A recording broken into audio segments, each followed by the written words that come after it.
As an artist, I believe in the work I do, and I try as best as I can to amplify that work. In fact, the whole purpose of the work is for it to connect with others.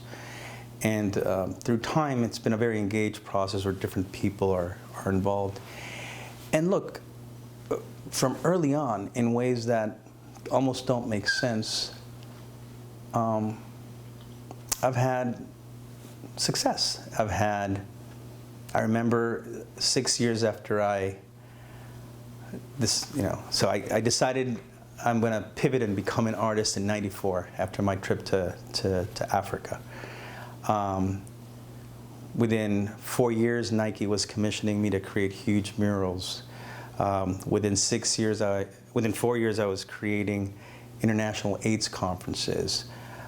Within 6 years of that, I was creating murals for the White House. I was a Jubilee artist at the Vatican. I had international travel and work and shows. And I think the reason those things were happening is because I wasn't so concerned about the accolade as much as I was about engaging and reaching out. In other words, it was always about the work.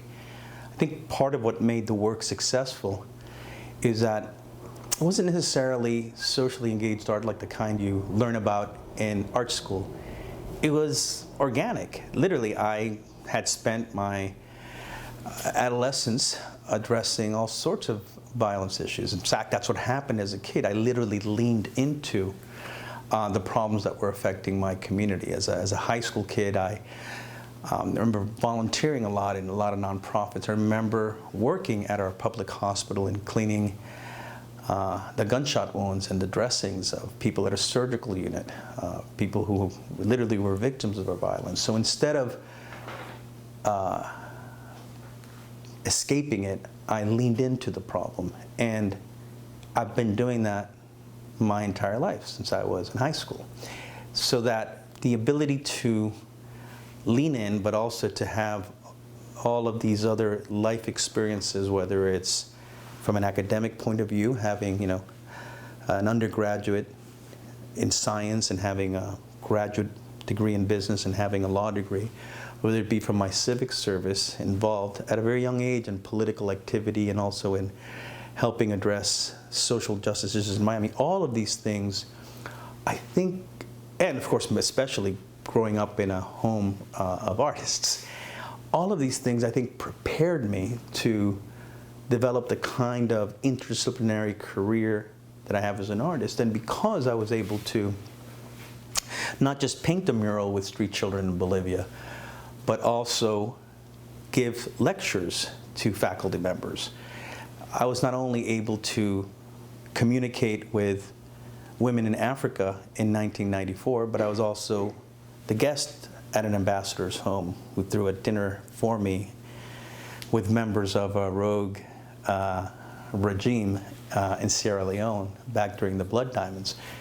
To have these experiences earlier on as a 30-year-old, as a 31-year-old, growing, I think prepared and propelled me to reach higher and to do more. And I think that I understand that there are these accolades that I have in front of me, and I look at these as opportunities to validate the approach and path I have taken that is anything other than traditional in the art world. In fact, I think in many ways it's because I've rejected the art world so much that I have been so successful in my work, because I haven't been stifled by trying to have the art world be my master. Instead, it was the service of community and empathy that allowed me to use art in its purest form to connect with others. And I am sure that there are many mistakes that I have made along the way that would have allowed me to get my voice and my ideas to broader audiences. But I'm really proud of the approach I took because it was genuine at the end. It was the way that I felt I needed to respectfully engage and amplify the voices of a community, whether they're kids in adult prison or street children in Bolivia.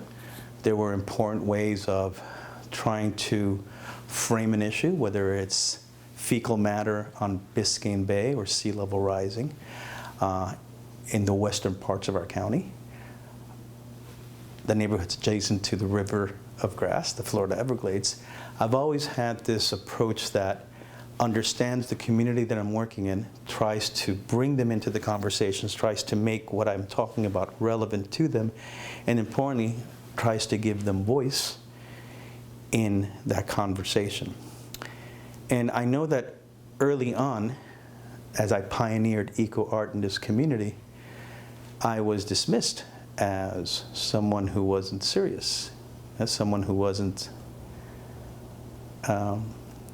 with a kind of pedigree that other artists in this community were. And of course, fast forward, you can see that now people are understanding the importance of ecological art, of art that is about process and bioremediation, not about commodity or object or what happens at an art fair in the first week of December in Miami. And I think that as an artist, I tried to model this way of being and this way of connecting. Many Art Basel weeks I spent in neighborhoods far away from 33139, showing and sharing art with my neighbors in Miami.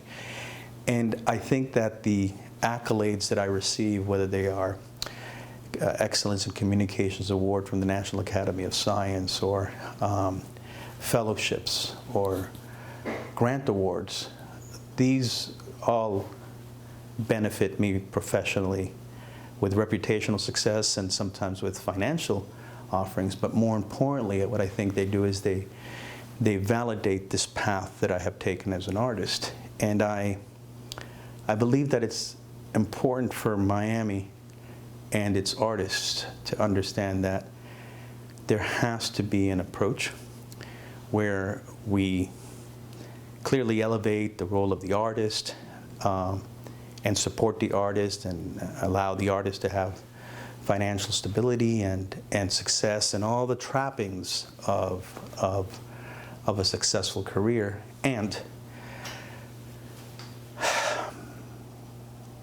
by definition, they must be relevant and genuine and immersed and engaged in community.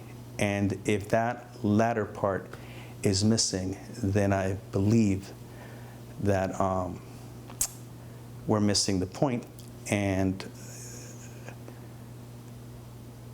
we are defrauding art.